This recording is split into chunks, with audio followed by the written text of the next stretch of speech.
Hi, I wanted to take a second to tell you about some of the changes that are going on in Canva, and it's mainly affecting the triangles.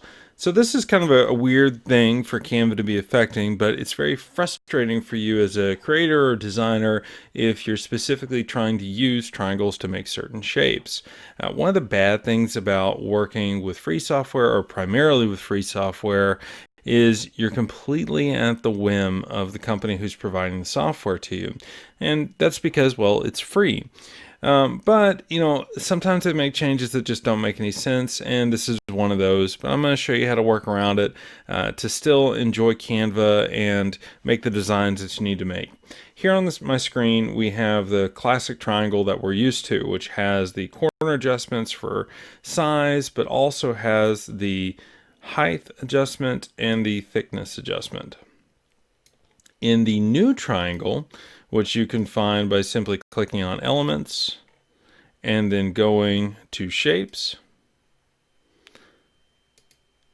you're going to find that you only have the corner adjustments for size.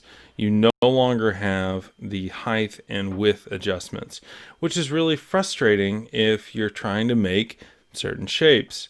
So how you find the old triangle, the classic triangle, whatever you want to call it, is you have to search for it. I have been looking through all the different folders in shapes and elements and everything else, and I haven't been able to find it anywhere without searching for it. Yet again, very frustrating. So all you do is type in solid triangle, and it's going to bring up the solid triangle, which is made by Canva Layouts. The new non-adjustable triangle is made by someone else. So I don't know why Canva made this choice, but they did.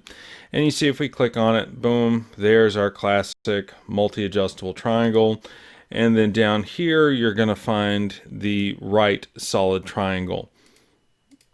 And yet again, adjustable in all the ways that we're used to. The really bad thing about this for a lot of us, whether if you're a designer, a creative, you do this for fun, or let's say you're a small business owner and you use this for your marketing materials, is I don't know how long some of this is going to be available to us, yet again, because this is free software and we're completely at the whim of Canva. So anyways, I hope this helps you guys out, and I just want to take a second to show you all that you can still get to the triangles that are adjustable that you need, but it is going to be an extra step.